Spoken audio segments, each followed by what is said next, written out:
Is Kamala Harris a threat to Pakistan? Salam Junaid bhai, I want to ask you an important question which I think will shape the geopolitical positioning of Pakistan. With recent news of Joe Biden dropping out, now Kamala Harris has been nominated as a candidate from Democrats for presidential race of USA. Junaid bhai, you already know how Indian lobby was at its peak in UK when Rishi Sunak was president. Indian investments were flowing like anything here. Companies like TCS and others were on every marathon banner and advertisement board. The Indian student count jumped threefolds. With an Indian African origin women in the White House, I think America will repeat the same mistake and let Indian lobby function in full swing. How do you think this will impact Pakistan and its important relationship with the USA? In the coming days. I look forward to your analysis. Alright जी, से भाई ने सवाल पूछा जी, Kamala Harris जो हैं जो वो आने वाली हैं यूएस प्रेसिडेंशियल रेस में, अगर कल को वो फीमेल प्रेसिडेंट बन जाती हैं तो फिर इंडियन लॉबी जिस तरह ऋषि सुनक के टाइम बहुत इन्वॉल्व हो गई थी और बड़े मसले मसाइल हो गए थे और इंडियंस हर जगह घुस गए थे अकॉर्डिंग टू दिस ईमेल, तो कमाला हैरिस के उसमें क्या होगा? देखिए, first of all these countries they don't operate on these lines, वो चलते हैं। अब जैसे ये अक्सर होता है कि जी Indians are preferred in the job market. I am not denying कि प्रेफरेंस नहीं होती होगी, जैसे फॉर एग्जांपल लोग बिग टेक की बात करते हैं, जितने इंडियंस दिखते हैं, बट आई एम श्योर उनका कोई ना कोई काबिलियत भी होगी किसी ना किसी तरह, बिकॉज दीज कंपनीज ये सेठिया कंपनीज नहीं है कि मामू के लड़के को फिट करा दिया या मोहल्ले वाले को फिट करा दिया, ऐसा नहीं हो सकता। You may be able to bypass a few things here and there, ठीक है, प्रेफरेंसेस होती हैं, राइट, मगर at the end of the day आपने काम भी तो चला रहा ना, गूगल तो चला, गूगल बिठा नहीं सकते किसी राजेश के चक्कर में, या माइक्रोसॉफ्ट नहीं दाव पे लगाया जा सकता, टैलेंट भी कहीं ना कहीं मौजूद होता है। तो ये जो एक है ना परसेप्शन, देखो first of all Indians are 6 times more in numbers than Pakistanis. फिर दूसरी चीज ये कि मैंने पहले भी बोला था कि when I was trying to do BCS back in 2003, हमारी तमाम किताबें जो C लैंग्वेज की थी या C++ की या विजुअल बेसिक की, they were all written by Indian authors. तो वो उस वक्त से कंप्यूटिंग में बहुत आगे थे, और मैंने पिछली एक एपिसोड में वो शेयर भी किया था, वो जो एक एप्पल के मैकिनटॉश का ऐड था, वो 90s का ऐड था, राइट। तो Indians have been when it comes to computing, खैर ये बात तो किसी और जगह निकल रही है। सो पॉइंट बीइंग कि जी वो आके इस तरह करेंगे। देखो फर्स्ट ऑफ ऑल ये जो हमारे यूट्यूब कंटेंट है ना सनसनीखेज वाला कि बस पाकिस्तान तो बहुत इंपॉर्टेंट है, मैं आपको इतने निकाल के दिखा दूं थंबनेल्स। ट्रंप ने हाथ जोड़ लिए, जो बाइडेन ने माफी मांग ली, अमेरिका घुटनों पे आ गया, ये जो सनसनीखेज वाले और ये हर जगह होते हैं, इंडिया में भी इस तरह के बहुत चैनल्स होंगे, लेकिन यहाँ पे भी हमें दिखते हैं। तो वो जो है उसके जो लोग वो उस टाइप का कंटेंट कंज्यूम करते हैं, वो समझते हैं पाकिस्तान बहुत इंपॉर्टेंट है। देखिए पाकिस्तान की इंपॉर्टेंस रही है अपनी जगह, बिल्कुल रही है, which is why global powers have flirted with us here and there, मगर अब नहीं है। और अमेरिका भी चला गया है यहाँ से, और जब से गया फ़ोन नहीं किया, ठीक है। चाइना जो है हमारे अभी जो लोन रीपेमेंट की एडजस्टमेंट कुछ करानी है वो नहीं कर रहा, और सऊदी जो है वो क्रूड ऑयल नहीं दे रहा अब हमें उधार पे, जिस तरह हम हमेशा उधार पे लेते हैं। देखें जो आप ना दुनिया को इस तरह देखें कि दुनिया एक रिश्तेदार है, बहुत सारे ना कजन्स हैं, पुप्पा है, मामा है, चाचा है, ताया है, ठीक है ना। तो बड़े जो कंट्रीज हैं उनको आप ताया बू मामा जी ले लो, फिर छोटे कंट्रीज इस तरह इस तरह इस तरह करके, तो फिर जो और नेशन आइलैंड्स को आप बच्चों की तरह ले लें, जो कजन्स के बच्चे होते हैं। हर रिश्तेदारों में ना, हर खानदान में एक रिश्तेदार ऐसा होता है वो जो हर वक्त मांगता रहता है कि अम्मी की तबीयत खराब है, थोड़े पैसे दे दें, मेरी नौकरी लग जाएगी, वापस कर दूंगा, ये कर दूंगा, वो कर दूंगा। और अगर आप हमारी देखें ना जो मामलात हैं दुनिया में, वो इसी तरह के हैं। कभी चाइना के पास चले गए पैसे, तो इट्स वेरी शेमफुल, मुझे अच्छा नहीं लग रहा है ये बोलते हुए। हम एक 26 करोड़ का मुल्क है, लेकिन unfortunately the way we have been ruled, और जिस तरह हमारी एलीट ने हमें हमारा खून चूसा है, और जिस तरह हमारी अवाम भी डेड है, हर चीज़ जो है शराफी बढ़ा दी, शराफी ही करती है। तुम क्या करते हो? कुछ किया? बांग्लादेश की मिसाल देखो, बांग्लादेश की नौजवान नस्ल ना सिर्फ आज वो भाई वो मुल्क ही अलग करके ले गए थे, उनकी उसमें दम था ना स्ट्रीट पावर में, मुल्क ही अलग कर लिया उन्होंने अपना। और आज भी देखो बांग्लादेश की स्टूडेंट जो हैं वो आज से नहीं हमेशा से शऊरी तौर पे वो बड़ा आगे है, और वो लड़ रहा है कोटा सिस्टम के खिलाफ। जबकि हम जो हैं बस किसी के हाथ जब तक बेवकूफ़ नहीं बनते सड़क पे नहीं आते, और आते हैं फलाना धरना, ये धरना, वो धरना, अगला अपनी डीले कर लेता है, आपको बोलते चलो जी घर जाओ, ये लो बिरयानी का पैकेट, ये लो 1000 का नोट, चलो जाओ घर। यही करते आए अब हमेशा तक। सो ये सारी चीज़ें उन पर डाल देना भी गलत है। हमारा क्या खुद का क्या रोल है। सो हम ना वो वाले रिश्तेदार हैं जो कि जिसकी बीमारियां नहीं ख़त्म होती। कभी ये हो गया, कभी वो हो गया, कभी ये इलाज कराना है, कभी बिजली का मीटर कट गया है तो पैसे दे दे, गैस नहीं आ रही, बच्चों की स्कूल की फीस देनी है। तो आप ना एक बार हेल्प कर देते हो, 2 बार हेल्प कर देते हो, फिर आप बोलते हो यार ये बार-बार आता है। और या तो चलो ना कि आप अगर हेल्प माँग रहे हो तो आप वापस भी कर रहे हो, आप वापस भी नहीं करते। तो फिर ना आपसे नज़रें चुराते हैं। होता है ना कि अक्सर किसी दावत में वो वाला रिश्तेदार मिल जाए, आप कटते पे यार ये इस टेबल पे ना आ जाए, आप यूँ करके ज़रा बैठ जाते हो ना। तो हम ना ग्लोबल स्टेज पे इस तरह हैं। लोग हमसे नज़रें चुराते हैं, यार ये भी आएगा पैसे माँगेगा। अभी ये फ्लड का रोना रोएगा, फिर ये दहशतगर्दी का रोना रोएगा, हमें पैसे देने हैं, कॉम्बैट करना है। तो रूट कॉज़ को हम कॉम्बैट करते नहीं है, बस ऊपर से फसल काटते रहते हैं, नई फसल आती रहती है, राइट? हमारी उतनी वैल्यू नहीं है जितनी हमारे कोई यूट्यूब चैनल या इस तरह के जो बाबे हमारे रहे हैं ना, कि जी पाकिस्तान जो है दुनिया को डिक्टेट कराता है और दुनिया की 3 सुपर पावर्स को सुपुर्द खाक किया है। कहाँ किया है सुपुर्द खाक? रशिया का हाल देखो, तुम लोग वीज़ा के लिए तरसते हो उसके कि जी रशिया तबाह कर दिया। कहाँ तबाह हुआ है रशिया? 10 साल पहले ओलंपिक्स हो रहे थे रशिया में। तबाह हाल मुल्क ऐसा होता है कि वहाँ ओलंपिक्स होते हैं? अजीब फजूल फरसूदा चीज़ें कि जी हमारे बगैर दुनिया चल नहीं सकती। किसने बोला नहीं चल सकती यार? ओ भाई क्या बेचते हो क्या? ओके, एक बात बताएं, आज जो है हम अज्यूम करते हैं कि पाकिस्तान जो है इनविजिबल है, एग्जिस्ट नहीं करता। दुनिया को क्या फर्क पड़ेगा मुझे बताएं? अगर हम ताइवान को निकाल लें ना इस इक्वेशन से तो माइक्रोचिप्स की शॉर्टेज हो जाएगी, बड़े मसले मसाइल हो जाएंगे, इलेक्ट्रिक गाड़ियां नहीं बनेंगी और बहुत सारे मसले मसाइल हो जाएंगे, ठीक है ना? इसी तरह हम अगर चाइना को माइनस कर दे दुनिया से तो कॉस्ट ऑफ गुड्स बढ़ जाएगा, राइट? तो दुनिया पे बहुत बड़ा इम्पैक्ट आएगा, इकोनॉमिक इम्पैक्ट आएगा। इसी तरह सेफ्टी सिक्योरिटी ये वो 10,000 चीजें हैं जो दूसरे मुल्क गारंटी करते हैं, वो अलग बात है, खुद जाके बमबारियां करते हैं। तो फर्क पड़ता है उनके होने ना होने से। हमारे होने ना होने से क्या फर्क पड़ता है? मुझे ये बात आप बता दो। तो ये जो हम एक हाई हॉर्स पे हमें बिठाए, ये असल में हमें इंजेक्शन ठोके हुए हैं, बड़े बड़े ना, ये बड़ी मोटी सिरिंज वाले इंजेक्शन ठोके हुए लोग नशे में, जिस तरह वो दिखाते ना ओपियम वॉर के टाइम में चाइनीज पड़े रहते थे।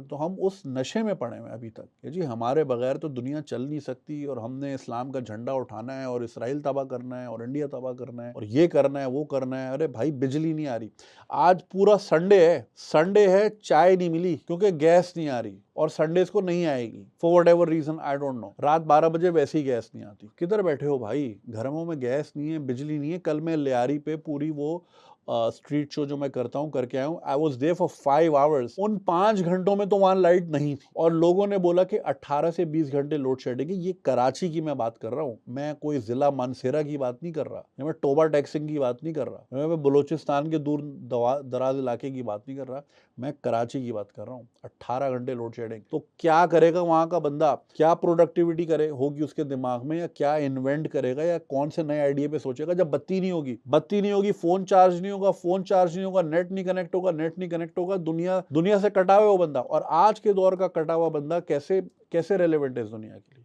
तो भाई इन चीजों से, इन नशों को छोड़ो, आप जितनी जल्दी छोड़ सकते हो। We have the potential to be a great country, there is no denying, ठीक है ना? जज्बा हम में बहुत है, वो अलग बात है, उसको मिस यूज किया गया है दूसरी चीजों पे लगा के, अगलों ने अपना समेटा और आगे पीछे हो गए। But we need to wake up और इन चीज़ों से बाहर आए कि जी हमारे बगैर दुनिया चल नहीं सकती। भाई दुनिया को देते क्या हो तुम? कुछ भी नहीं है यार, ठीक है ना? सिर्फ मैन पावर, वो भी मीडियोकर सी, जो किसी को भी नहीं चाहिए। अनस्किल्ड है हमारी मैन पावर। वीज़े बंद हुए हैं यार, आधे दिन के नोटिस पे दुबई के वीज़े लेता था मैं। मतलब सुबह प्लान बना के आज चलते हैं, शाम को हाथ में होता था वीज़ा। ऐसे भी हुए हैं, रैंडम कोई इवेंट आ गया या चलो यार मूड हो गया, व्हाटएवर, खल्ली वल्ली चलते हैं यार, वीकेंड गुजार के आते हैं, यहाँ पे क्या ही वीकेंड है, आधे दिन के नोटिस पे। आप लेके दिखा दो, क्या बात करते हो यार? सो आपका जो पॉइंट है कि जी कमाला हैरिस आएगी और वो जो है इंडियन लॉबी और ये हो जाएगी वो हो जाएगी, देखें वो लोग, देखें Kamala Harris is not Indian origin जरूर है, वो अमेरिकन है। इसी तरह ऋषि सुनाक जो है वो इंडियन ओरिजिन जरूर होगा मगर वो ब्रिटिश था। मुझे आप ये बता दें कि जिस इंग्लैंड से आपने मुझे ईमेल की है वहां पे लंदन का मेयर जो है सादिक खान, वो तो पाकिस्तानी है ना। पाकिस्तान को क्या फायदे हो गए उसके होने से? क्या वो कुछ कर सका यहाँ पे? उल्टा जब वो यहाँ आया और मैं उस इवेंट पे मौजूद था, it was such an embarrassing situation. Lahore elite is dumb as shit. वहां पे पूरी लाहौर की एलीट बैठी हुई थी। एक खातून जो कि मैं नाम नहीं लूंगा, बहुत मशहूर है, how does it feel like to be home? He is like, home is South London, what are you talking about?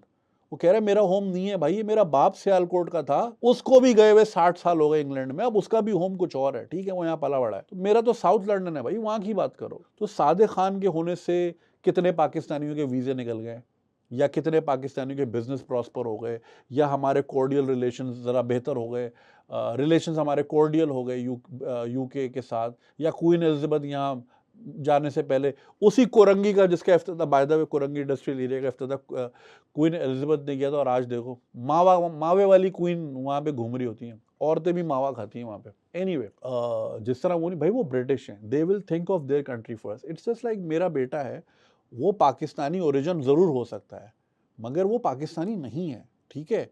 I wish के होता, मगर अब नहीं है तो नहीं है, क्या कर सकते हैं। तो वो कल को बड़ा होगा तो वो कराची का नहीं सोचेगा भाई, वो जहाँ रहता है वहीं का सोचेगा, वो उसी के लिए काम करेगा।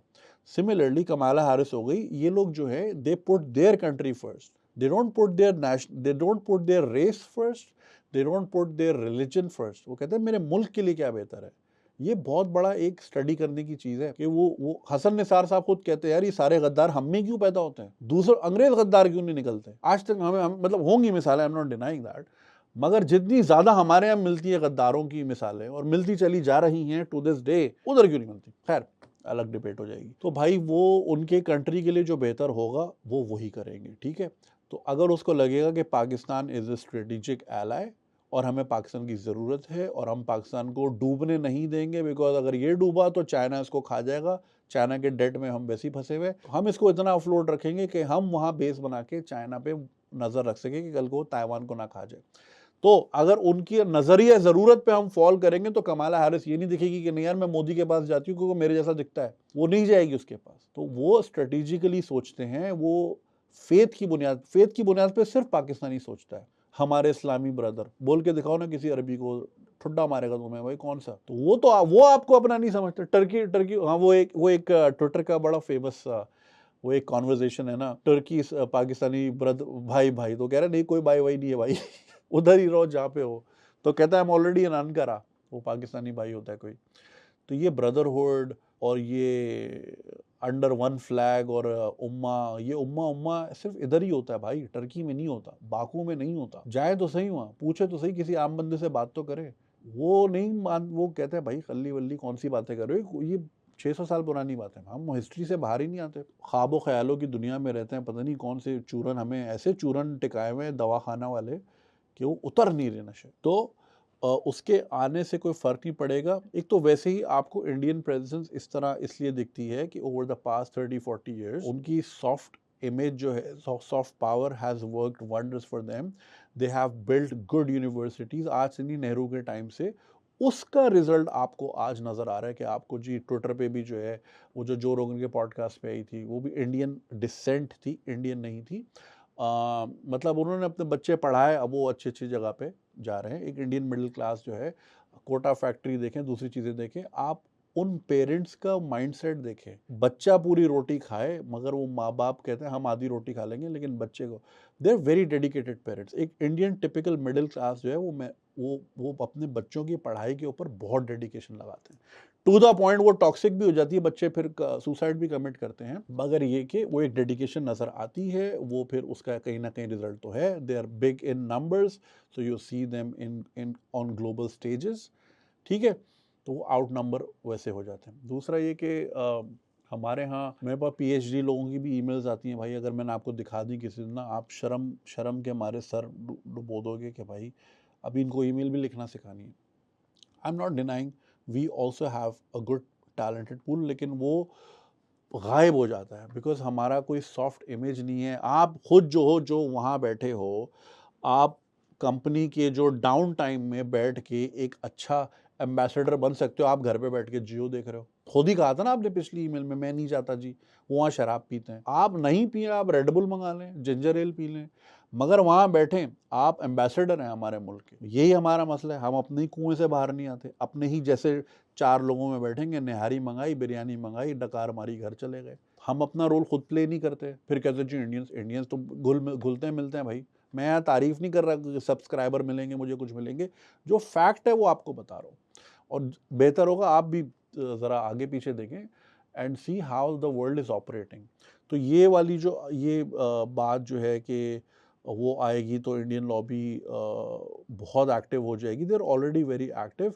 मुझे एक खुद एक ईमेल आई थी the guy, the email was so painful to read because he couldn't write proper sentences. तो मैंने वो पिछली एपिसोड में बीच में ही मैंने बंद कर दी.